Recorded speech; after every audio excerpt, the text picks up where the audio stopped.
Assalamualaikum warahmatullahi wabarakatuh. Salam Om Swastiastu, Namo Buddhaya, dan salam kebajikan. Perkenalkan, nama saya Hibit Putri Apriasi, perwakilan dari kelompok 3 yang beranggotakan Yuanisa Putri, Siti Rahma, Berniki Intan Krisnanda, Ahmad Nova Hafiluna, dan Wahyu Utami. Di sini kami akan menjelaskan mengenai teori asal-usul lautan dan pentingnya riset tentang lautan untuk memenuhi tugas mata kuliah oseanografi. Teori asal-usul lautan. Menurut Mapa dan Kaharudin, ada beberapa teori dan analisa tentang asal-usul lautan, yaitu hipotesa pelepasan lempeng, teori undasi, dan teori tektonik lempeng. Hipotesa pelepasan lempeng mengungkapkan fase tertua kejadian lautan.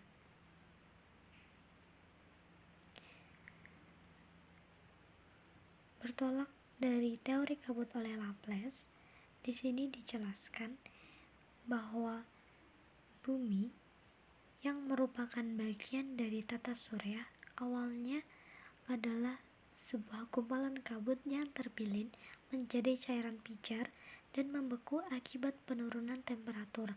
Akibatnya, keadaan bumi menjadi tidak stabil, di mana masih ada bagian yang cair dan panas, sehingga banyak retakan di antara dua lapisan yang berbeda fase ini. Retakan ini terjadi relatif lumayan lama, dan lapisan dari luar bumi terlepas akibat gaya lemparan yang tidak seimbang dengan gaya tarikan bumi. Akibatnya, terbentuklah cekungan yang nantinya terisi air dan membentuk lautan.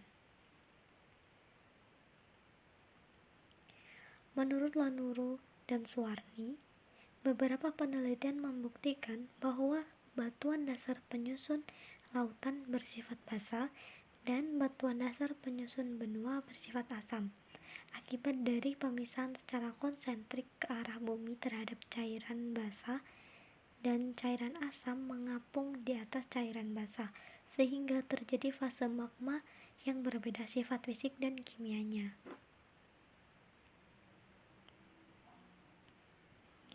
Kapan terisinya cekungan masih menjadi masalah yang perlu dipecahkan menurut Lanuru dan Suwarni. Komposisi air laut banyak dipengaruhi oleh faktor lingkungan dan dapat dihubungkan dengan temperatur permukaan yang mengembun dari gas-gas air, dan saat itulah diduga terbentuknya lautan dengan berbagai reaksi kimia dan interaksi di dalamnya. Teori undasi merupakan pembuktian gangguan keseimbangan isostatik akibat pengaruh gerakan vertikal setelah pembukuan kulit bumi. Menurut Van Bemmelen, menjelaskan permukaan bumi yang tidak rata terjadi akibat gelombang turun naik terhadap magma, akibat pemisahan magma basa ke asam dan dari basa ke ultrabasa, sehingga terdapat 4 susunan magma, yaitu asam, intermediate, basa, dan ultrabasa.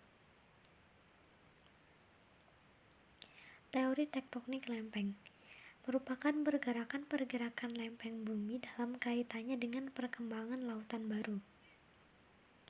Diawali oleh anggapan Wegener bahwa benua yang sekarang ini selalu bergerak terapung pada bahan yang cair. Pergerakan lempeng bumi, yaitu terjadinya busur gunung api di Indonesia, jalur gempa bumi, naiknya suhu air laut, dan lain-lain, merupakan bukti dan gejala yang dapat diamati.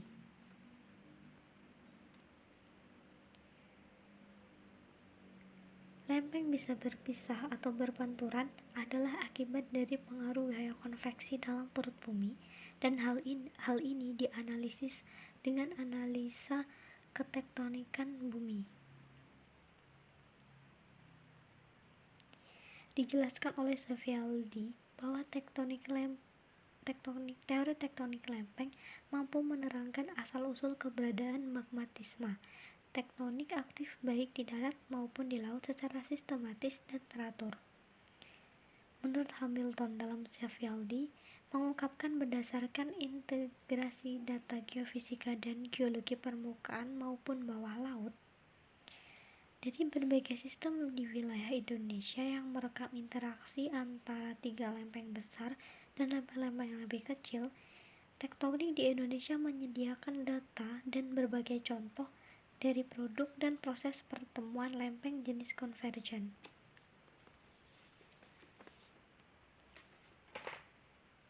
Mengapa penting melakukan riset tentang lautan dan samudra? Yang pertama, secara ekologis, perairan laut merupakan habitat alami bagi berbagai macam kehidupan biota laut yang perlu dijaga kelestarian dan eksistensinya. Kemudian untuk membantu sumber daya laut dapat dikelola secara benar. Seperti yang kita tahu, sumber laut merupakan penghasil makanan dengan protein yang tinggi. Kemudian untuk menentukan batas-batas laut dari suatu negara dan menentukan tempat untuk meletakkan armada pertahanan. Kemudian untuk memproduksi ilmu pengetahuan dan mengungkap data tentang kelautan. Untuk mengetahui pola lintas arus di Indonesia, kemudian menggali interaksi samudra dan atmosfer, di mana pengaruh dinamika samudra dan atmosfer ini sangat mempengaruhi pola cuaca dan iklim. Kemudian untuk menyusun strategi dan mitigasi terhadap dampak perubahan iklim. Yang selanjutnya untuk memenuhi rasa penasaran dan keingintahuan. Seperti yang kita tahu, banyak hal yang belum terungkap mengenai lautan. Kemudian untuk mempelajari sumber daya hayati, menggali potensinya, mencari keberadaannya, cara memperoleh, mengolahnya, hingga membudidayakannya agar tidak cepat punah. Kemudian untuk menjaga lingkungan dari bencana alam di laut seperti tsunami. Kemudian untuk memanfaatkan sumber daya non-hayati laut serta mengetahui potensinya dan karakter sumber daya tersebut. Selanjutnya untuk menentukan jalur-jalur pelayaran, fenomena yang terjadi, dan tempat pelabuhan yang aman. Kemudian menjaga lingkungan laut dari kerusakan dan pencemaran. Dan yang terakhir, untuk mengetahui dan menentukan tempat rekreasi yang aman.